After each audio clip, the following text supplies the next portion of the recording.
धन्यवाद। और सबसे पहले तो मैं ये कहना चाहता हूँ कि हिंदुस्तान में जन स्वास्थ्य अभियान के तरफ से मैं आप सभी लोगों को अभिनंदित करना चाहता हूँ और कहना चाहता हूँ कि हम लोग इस साझी लड़ाई के हिस्सा हैं।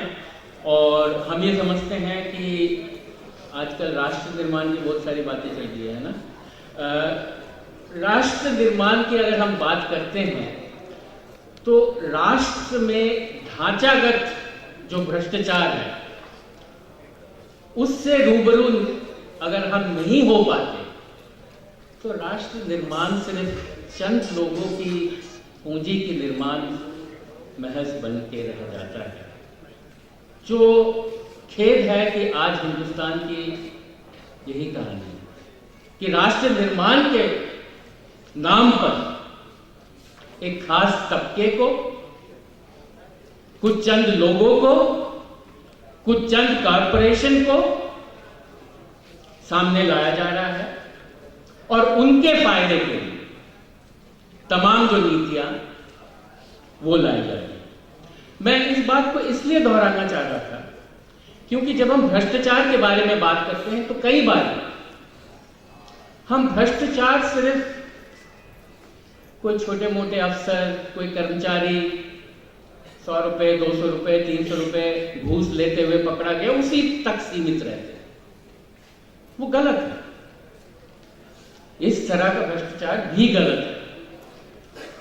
लेकिन भ्रष्टाचार की अगर सही छवि को हम पहचानना चाहते हैं तो हिंदुस्तान के आज के दिन पे जो नीतियां बन रही हैं, जो एक खास तबके के लिए बन रही हैं, उससे रूबरू होने की जरूरत है। और स्वास्थ्य के क्षेत्र में अगर हम देखेंगे तो सबसे अहम ढांचागत वजह जो है भ्रष्टाचार की वो ये है कि पिछले कई दशक से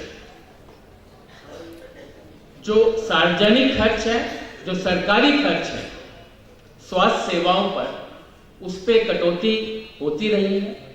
ये सिर्फ इस सरकार की बात नहीं, कई दशकों से ये काम चलता आ रहा है।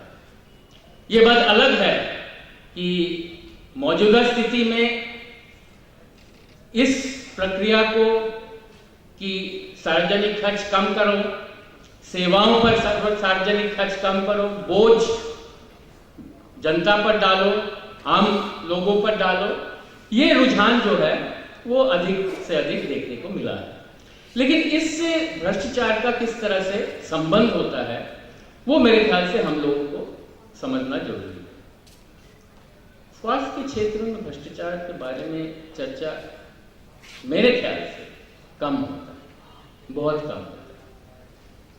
हम मान के चलते हैं कि चिकित्सक जो है वो आम हमारी भावना है कि भगवान के बाद चिकित्सक की जगह होती है। क्वेश्चन नहीं करते, पूछते नहीं हैं, पूछना गलत मानते, शर्माते हैं कई बार। अगर हम आज के दिन पे सार्वजनिक स्वास्थ्य व्यवस्था को देखेंगे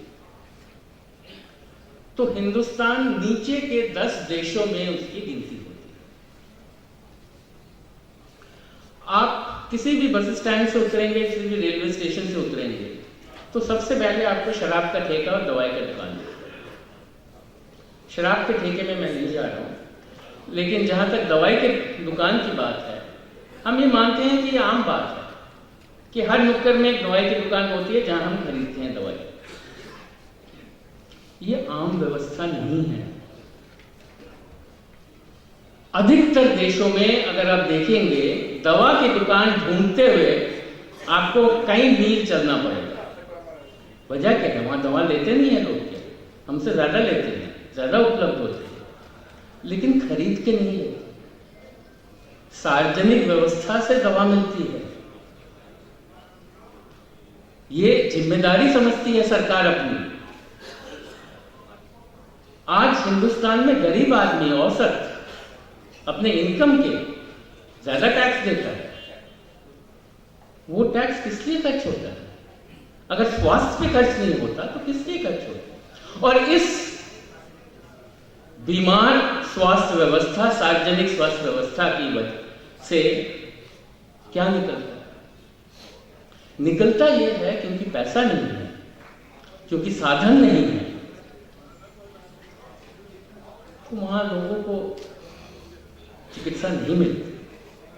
और साथ साथ सार्वजनिक व्यवस्था में, पब्लिक हेल्थ सर्विसेज में यह कहना गलत ना होगा कि औसत 50% जो पोस्टिंग्स होती हैं वो किसी ना किसी को पैसे देने के बाद ही पोस्टिंग्स होती है। नहीं जाना चाहते डॉक्टर, गांव में नहीं जाना चाहते, उसकी वजह है, कई सारी वजह है। सिर्फ ये नहीं है कि डॉक्टर नहीं जाना चाहते, लेकिन नहीं जाना चाहते इसलिए शहर में रहना चाहते, शहर में रहना चाहते इसलिए पैसा देना पड़ता है। पोस्टिंग जो है वो पैसे के बूते पर होती है। तमाम परचेजेस जो हैं, दवा से लेके तमाम जो दूसरे आइटम्स हैं, उस पर भ्रष्टाचार है, खुले रूप पे भ्रष्टाचार। जो जानकार है, किसी से आप पूछेंगे, समय नहीं है लेकिन गिनवाया जा सकता है। दवाओं के मामले में, दूसरे कंज्यूमेबल्स के मामले में, हर मामले में भ्रष्टाचार होता है। डॉक्टर सार्वजनिक व्यवस्था में साथ साथ प्राइवेट प्रैक्टिस करते हैं। उनके चेंबर में जाएंगे आप, सरकारी अस्पताल में शाम को मिलिएगा, फिर इलाज होगा, फिर सही इलाज होगा। अब भगवान है डॉक्टर, मना करने वाले हम आप कौन होते हैं? शाम को मिलते हैं, रकम देते हैं तो चिकित्सा प्राप्त होती है। ये एक आम, ये हर राज्य में, आज अगर हम एक मुहिम चलाने की बात कर रहे हैं तो हर राज्य में एक पर्टिकुलर स्थिति बनी हुई है जिसको बारीकी से देखने की जरूरत है, क्योंकि एक ऐसा तंत्र बना हुआ है, एक ऐसे जाल बना हुआ है, उसको बारीकी से देखने की जरूरत है और तभी हम इसके नतीजे तक पहुंच सकते हैं। लेकिन इसके साथ साथ सरकारी खर्च ना होने की वजह से, सरकारी व्यवस्था ठप हो जाने की वजह से दूसरी जो स्थिति बनती है वो क्या है? दूसरी जो स्थिति बनती है कि लोग अब बीमार पड़ते तो कहीं ना कहीं से जाने हैं। ये फर्क है, आपको समझना चाहिए कि जब हम भ्रष्टाचार की बात करते हैं, स्वास्थ्य में भ्रष्टाचार क्यों एक खास जगह है? क्योंकि चिकित्सा के लिए जब इंसान जाता है तो वो सबसे लाचार होता है, वो सबसे कमजोर होता है, वो सबसे मजबूर होता है। और इस लाचारी का, इस मजबूरी का फायदा हमारी स्वास्थ्य व्यवस्था और खासकर आज के दिन पे हमारी निजी स्वास्थ्य व्यवस्था इसकी फायदा उठाती है, क्योंकि सरकारी व्यवस्था नहीं है। 80% स्वास्थ्य सेवाएं जो है, अब सेवाएं कहें कुछ भी कह सकते हैं, 80% जो है वो प्राइवेट है। अब प्राइवेट में जब हम जाते हैं, यहां मैं ये दावे के साथ कह सकता कि इसी हॉल में बैठे ऐसे बहुत सारे साथी मिल जाएंगे जो प्राइवेट अस्पताल में गए, बहुत सारा खर्च हुआ उनका और खुशी खुशी वापस आ गए। डॉक्टर साहब ने बहुत अच्छा हमारा इलाज किया। ये मैं बढ़ा के नहीं कह रहा हूं। आज के दिन पे दिल्ली शहर में आपको अगर जैसे आम भाषा में गैस की बीमारी होती है, आप किसी कार्डियक सुपर स्पेशलिटी में जाएंगे तो 50% संभावना है कि आपकी ट्रिपल बाईपास करके आपको भेज दिया जाए। ये मैं दावे के साथ कह सकता हूं, ये स्थिति है आज। लेकिन यही खासियत है स्वास्थ्य सेवाओं में भ्रष्टाचार की कि हम आपको इसके बारे में जानकारी नहीं होती है। हमारे पास कोई साधन नहीं है जिससे हम जान सके कि वो डॉक्टर जो नब्ज पकड़ते हुए, हंसते हुए, अच्छे सूट पहने हुए, टाई पहने हुए जो हमें बताता है कि आपका इलाज तभी हो सकता है जब आप 3 लाख रुपए जमा कर दे और पूरा खर्च आपका 15 लाख का होगा, आप घर बेचते हैं, जमीन गिरवी रखते हैं, आप फिर भी उस डॉक्टर को भगवान के कोटि पर रखते हैं। मैं ये नहीं कह रहा हूं कि सब डॉक्टर ऐसे, अच्छे डॉक्टर हैं, लेकिन ये ढांचागत समस्या है आज के लिए। और ढांचागत समस्या 80-90 के दशक में अगर आप देखेंगे, अब आंख बंद करिए, जो पुराने लोग हैं दिल्ली के, और एम्स की क्रॉसिंग की एक छवि अगर आप देखेंगे, आपको कितने प्राइवेट लेबोरेटरी और दवा की दुकान दिखते थे? बहुत कम। दिल्ली के सबसे 2 बड़े अस्पताल सफदरजंग और एम्स उस क्रॉसिंग में है।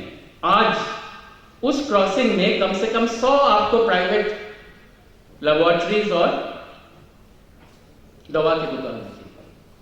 आज क्योंकि हमारी सरकारी व्यवस्था ठप है, इसलिए लोग मजबूर है, और उस मजबूरी का फायदा आज कॉरपोरेशंस उठा रहे हैं। चिकित्सा व्यवस्था को इसलिए व्यापार में बदला गया है, और व्यापार जब बनता है चिकित्सा व्यवस्था, तो वो व्यापार के नीति से ही चलती है, वो चिकित्सा के नीति से नहीं चल सकती। बहुत सारे कॉर्पोरेट हॉस्पिटल आज के दिन में दिल्ली में, ये आंकड़े हैं, आप पाएंगे कि महीने के कुछ खास समय वहां पे ज्यादा प्रोसीडियर्स होती है, यानी कि ज्यादा मान लीजिए बाईपास होती है या सर्जरी होती है खास एक, क्योंकि वो समय तब होता है, हिंदुस्तान में व्यापार कोई अपने पैसे से तो करता नहीं, सरकार से पैसा लेके ही करता है। तो वो समय होता है जब उनको इंटरेस्ट देना होता है, तो उनको बिजनेस ज्यादा जनरेट करना पड़ता है, इसलिए हर दूसरे आदमी को आप ऑपरेटिंग टेबल पे सुला के उसका चीरफाड़ कर रहे थे। ये स्थिति है। बहुत सारी बातें हैं, कहने को समय नहीं है, लेकिन मैं थोड़ा थोड़ा आपको एक झलकी मैं आपको आपके सामने पेश कर रहा हूं। क्रॉस प्रैक्टिस होता है। क्रॉस प्रैक्टिस किसे कहते हैं? क्रॉस प्रैक्टिस ऐसे कहते हैं कि कोई नया डॉक्टर जब आता है, अच्छा है, तो स्टूडेंट, मेडिकल स्टूडेंट था, उसके दिमाग में बहुत सारी बातें होती हैं, सेवा करूंगा, लोगों का भला करूंगा, वो आता है, अपनी प्रैक्टिस शुरू करता है, काम शुरू करता है, नहीं चलता उसका प्रैक्टिस जब तक कि ना 10%, 20% वो दूसरे डॉक्टरों को जो एस्टैब्लिश्ड है उनको दे कि मुझे केसेस, प्राइवेट प्रैक्टिस में मरीज नाम से नहीं जाना जाता, हुकमचंद, मोहनलाल, सुभाष, केस के नाम से जाने जाते हैं, और केसेस रिफर करने के लिए आपको पैसा देना पड़ता है, जो मजे में जो डॉक्टर है।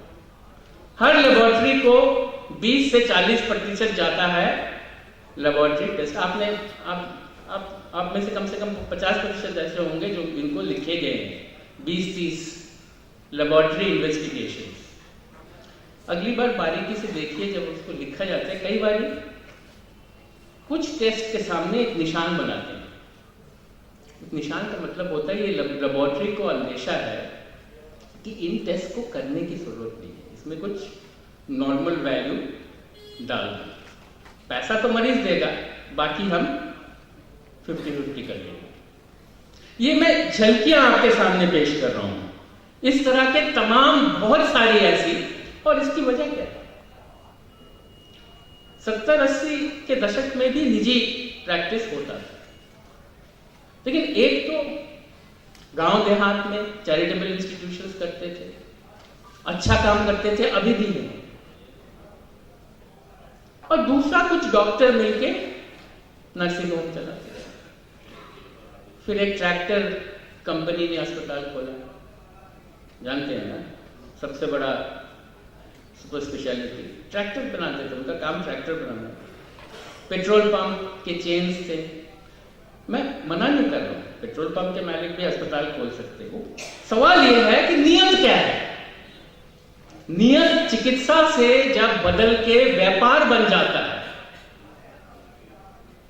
तब नियत में खोट, और वो आज के दिन पे सरेआम हमें बाजार में, इस स्वास्थ्य के बाजार में देखने को मिल रही है। बहुत सारी बातें हैं, मैं सब में जा नहीं रहा हूं। आखिर में दवाओं को लेकर मैंने एक बात कही थी, दवाओं के दुकानों के बारे में। 90% दवाएं जो हिंदुस्तान में इस्तेमाल होते हैं वो हम बाजार से खरीदते हैं, यानी कि आप और हम अपने जेब के पैसा खर्च करके खरीदते हैं। कि हम सोचते हैं कि ये जो दवा खरीदते हैं ये कितनी जरूरी है, ये कितनी महंगी है, क्या हमें लेना चाहिए, क्या इससे कोई, हम नहीं सोचते, लेकिन कुछ लोग सोचते हैं। आज दवा कंपनी, दवा बेचने वाले और दवा लिखने वाले, इन तीनों में जो गठबंधन है वो तय करती है आपको कौन सी दवा दी जाती है, ना कि आपकी जरूरत क्या है। ये आप तय मान सकते हैं। यहां पे 90% लोग ऐसे होंगे, मैं दावे के साथ कह सकता हूं, जो पिछले 5 साल में कफ सिरप जरूर लिए होंगे, है ना। और कफ सिरप अगर हिंदुस्तान में बिकने वाली दवाओं को देखेंगे तो जो सबसे 10 अधिक बिकने वाली दवाएं हैं उसमें 2-3 तो कफ सिरप जरूर होंगे।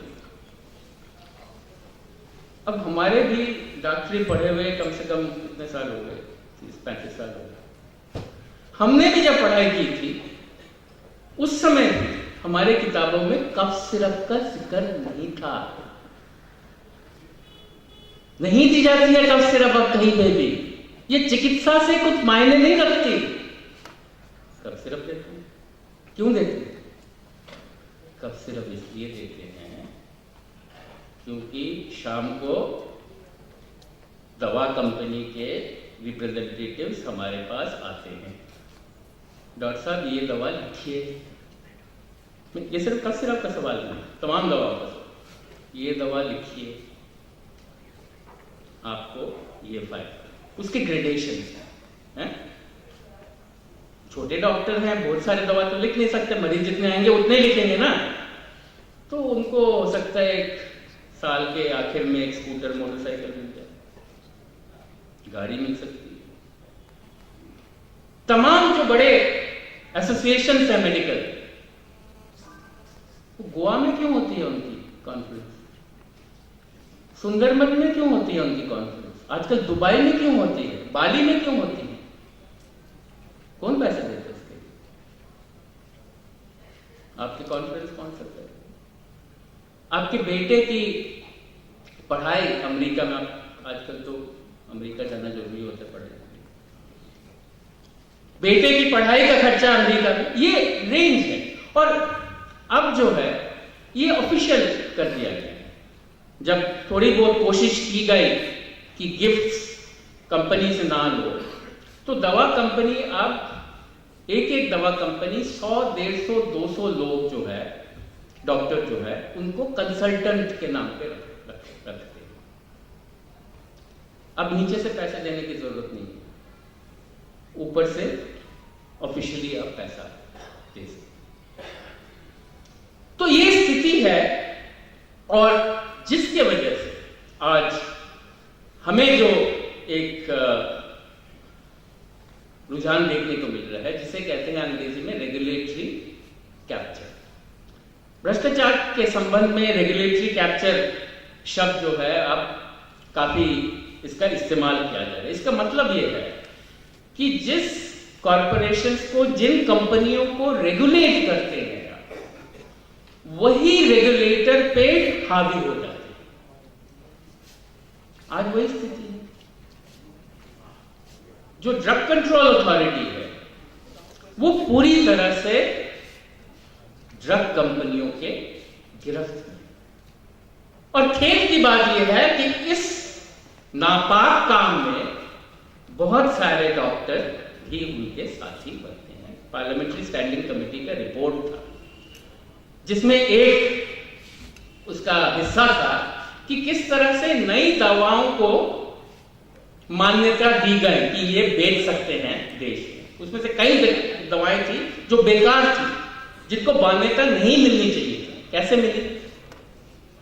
ड्रग कंपनी, ड्रग एडमिनिस्ट्रेशन और उसके साथ डॉक्टरों की दलील, और उसमें कमेटी की रिपोर्ट में है कि 20-30 ऐसे वो हैं, डॉक्टरों की दलील हैं जो same language, comma, full stop, grammatical mistake वो भी वही है।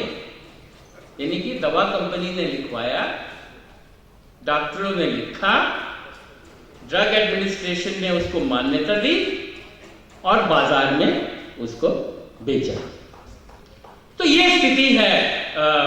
बहुत सारी और चीजें हैं जिस पे हम अभी नहीं जा रहे हैं। तो आखिर में मैंने शुरू में जो बात कही थी कि इन हर एक चीज, कई सारी चीजें अस्पताल में आपके किसी प्रियजन का देहांत हो गया है, जब तक आप उसके 5 लाख रुपए नहीं चुकाते तब तक वो आपको बॉडी नहीं ले जाने देंगे। ये गैर कानूनी है। हर कोर्ट ने इसके खिलाफ बोला कि तब फिर भी होता है। तो ये स्थिति है। और आखिर में मैं यही दोहराना चाहूंगा कि अगर इन हरेक जो मैं तो कहूंगा मानवाधिकार का हनन जो होता है ऐसे केसेस में, इन हरेक केस को हमें कुरेद के इसके पीछे लगना पड़ेगा। लेकिन साथ साथ जब तक जो ढांचागत समस्या है आज के दिन पे, उसको हम नहीं देखेंगे तो इसका पूरा इलाज नहीं हो सकता। और उसका ढांचागत समस्या ये है कि जब तक सार्वजनिक व्यवस्था, पब्लिक सर्विसेज, सरकारी सर्विसेज नहीं, गवर्नमेंट सर्विसेज नहीं, पब्लिक सर्विसेज, दोनों में फर्क करना हमें पड़ेगा। पब्लिक सर्विसेज जब तक हम मजबूत नहीं करेंगे, जब तक व्यापार चलता रहेगा स्वास्थ्य में, तब तक ये स्थिति बनी रहेगी। इन्हीं शब्दों के साथ धन्यवाद।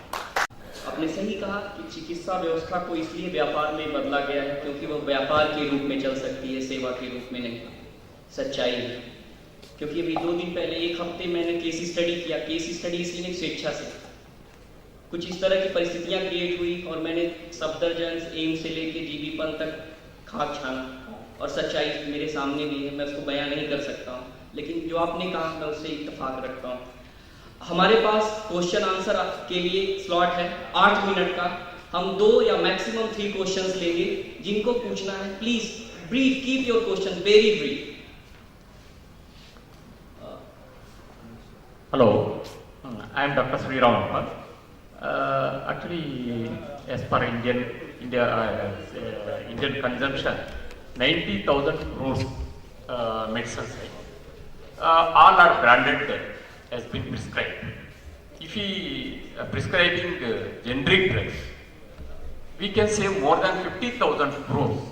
Actually, this as per rule. New drugs, when there are new drugs introducing, there is a patency. After patency, they are supposed to introduce generic drug name. Now, even Cipla company, one company, they produce both drugs, branded and generic name. But cost is, when branded drug is 10 rupees, this generic drug is 2 rupees. Quality is the same. But this is cheating to public and government and this thing. This is not aware many people. I exposed in our, even there is a government rule, they are supposed to prescribe generic drug only. Even Indian Medical Council has told that generic drug only I have to prescribe. In spite of that, the doctors are not prescribing generic drugs. So it is a very big scam. Even example this Sun Pharma, Dilip Sanghi, just 20 years back he has been, company has came for this public introduction for this share market. At that time 7 crores property. Today is number 2 richest man in India. It's a big lobby. It is a public money and government. We have to take some.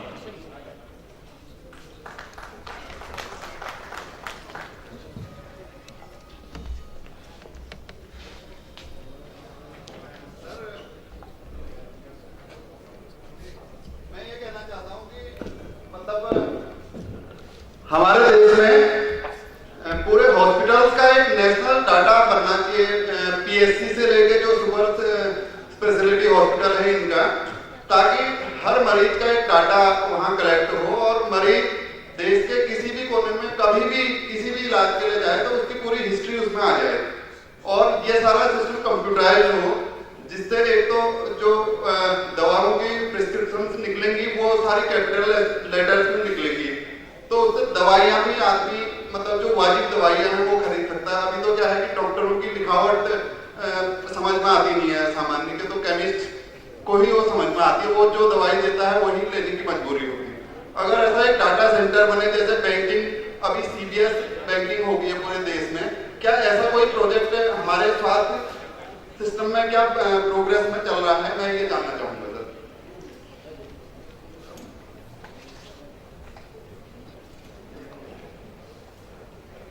मैं रमेश मुमुक्षु एक थोड़ी अपना अनुभव share करना चाहूंगा मैं कि दिल्ली में चाय की मरीज होते हैं, हमने एक ऑपरेशन कराना था, हम धक्के खाते रहे, तो ऐसे कोई व्यवस्था है जो चाइल्ड पोएट्री मरीजों का ऑपरेशन करे? क्योंकि ऑपरेशन का नाम सुनते ही चाहे प्राइवेट डॉक्टर हो चाहे सरकारी डॉक्टर हो, वो कुछ बोलते हैं कि इसका खून ठीक नहीं है, अभी थोड़ा समय लगेगा, इसका HB ठीक नहीं है। तो ऐसा एक करप्शन के अलावा जो सोच है हमारी, करप्शन पैदा होती है हमारी जो सामाजिक हमारी जो सोच होती है, वो एक बहुत बड़ा मैटर है जो हमें करप्शन की ओर ले जाता है। तो HIV जैसे मरीजों के भी इलाज के लिए वो कतराते हैं, ये खाली हमारा सोच का परिणाम है, करप्शन तो है ही। तो इसमें आप कोई रोशनी डालना चाहेंगे कि कोई ऐसे लोग ही मिल जाए, डॉक्टर मिल जाए जो ऑपरेशन कर दो तैयार? धन्यवाद।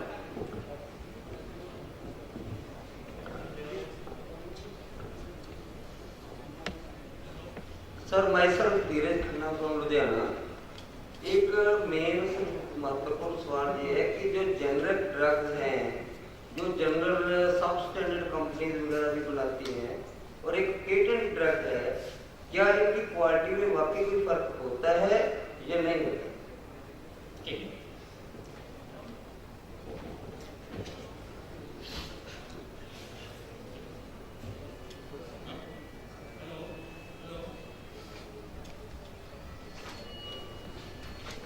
सवाल मैं जितने मर्जी ले सकता हूँ, आपने तय करना है कि कितना समय आपके पास है। ओके, हाँ,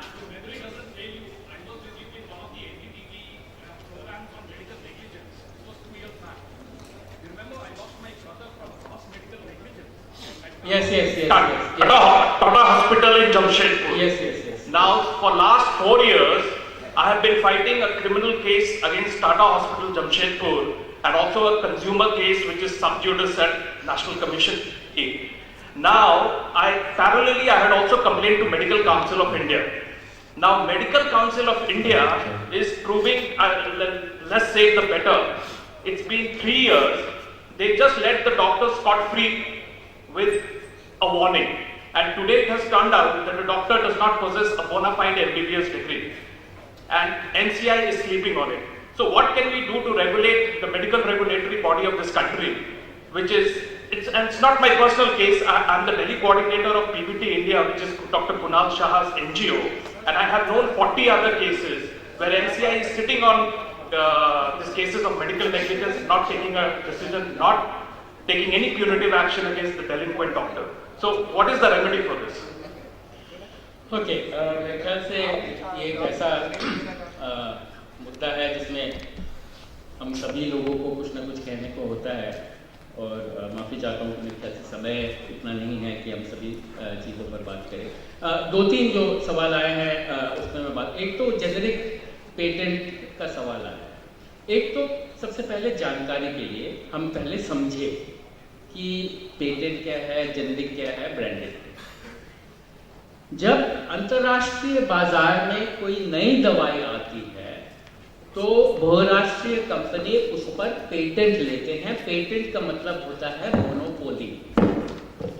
इसका मतलब यह होता है कि कोई भी और कंपनी उस दवा को नहीं बना सकता। वो एक दूसरा मुद्दा है जिस पे अभी हमारे पास समय नहीं है। हम इस मोनोपोली को गलत मानते हैं, और वो हमारा एक काम का दूसरा पक्ष है कि इस तरह के पेटेंट जो है वो नहीं मान्य होने चाहिए। हिंदुस्तान में पहले मान्य नहीं थे, 1995 के बाद जब हमने WTO का एग्रीमेंट साइन किया, उसके बाद हमें अपना कानून बदलना पड़ा, तभी हम लोग आज ये बाहर के पेटेंट को मानते हैं। वो एक अलग सवाल है, उसमें मैं नहीं जा रहा हूँ, ये सिर्फ डेफिनेशनल है। हिंदुस्तान में जो आमतौर पे होते हैं, दवा जो है जेनेरिक नाम से बिकता है या ब्रांड नाम से। मतलब ये होता है कि जैसे आप बुखार की दवा पैरासीटामोल लेते हैं, वो जेनेरिक नाम उसका पैरासीटामोल है, वो दवाई है। लेकिन तमाम दवा कंपनी उसको अलग अलग नाम से अपना ब्रांड लगा के उसको कैल्पॉल के नाम से बेचेंगे, उसको क्रोसिन के नाम से बेचेंगे, उसको ब्रांड कहते हैं।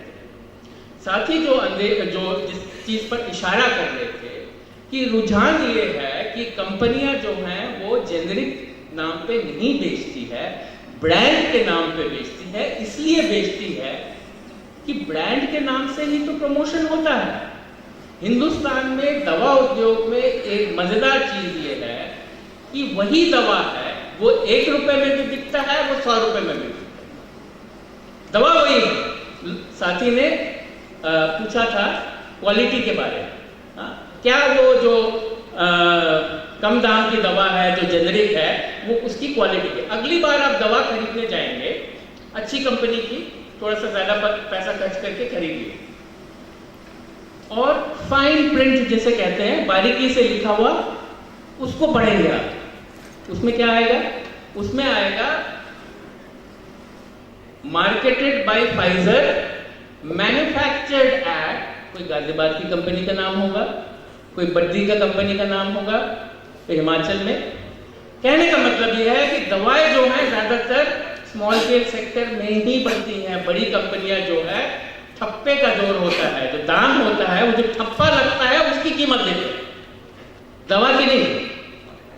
तो ये स्थिति है, इसी के साथ जुड़ा हुआ है। इसलिए जेनेरिक प्रिस्क्रिप्शन, अगर जेनेरिक में प्रिस्क्राइब करेंगे तो दवा के दाम जाहिर है कम होंगे, लेकिन वो लागू इसलिए नहीं किए जा रहे क्योंकि जो लागू करने वाले हैं उनकी जेब गरम की गई है। साफ है, ये साफ है। तो उसी तरह से बहुत सारी जो लोगों के सुझाव आए थे, जवाब हमारे पास साथ मिलकर निकालना। बीमारी क्या है हमें पता है, इसका जवाब जो है हमें साथ मिलके, साथ लड़के निकलना है। जैसे साथी ने बताया कि MCI के साथ वो 3 साल से लड़ रहे।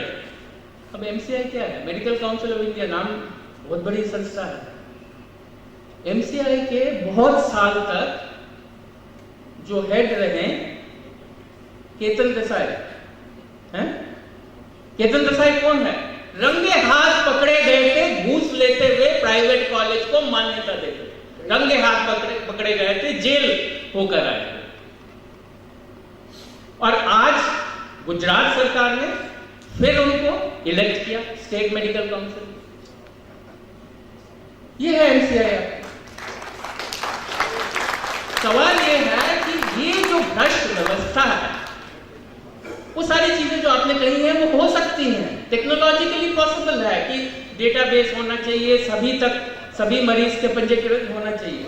लेकिन सवाल ये है कि अगर वो सब होगा तो वो हमारे जो करोड़ों कमाने वाले कॉर्पोरेट हॉस्पिटल, उनका मुनाफा कहां से आएगा? और उनको मान्यता देने के लिए, उनको मुफ्त में जमीन देने का काम जिन्होंने किया है, उनकी जेबें भी तो गर्म नहीं है।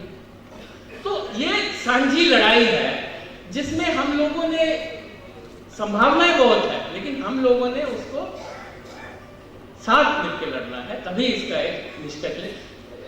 जो साथी बता रहे थे अकेले लड़ रहे हैं 40 ग्रुप से बहुत कम है। और बुलंद आवाज जब तक नहीं निकलती हम में से, तब तक ये जो भ्रष्ट व्यवस्था है स्वास्थ्य में, इसको झिझोड़ने की शक्ति हम लोगों के पास नहीं है। यही कहते हैं।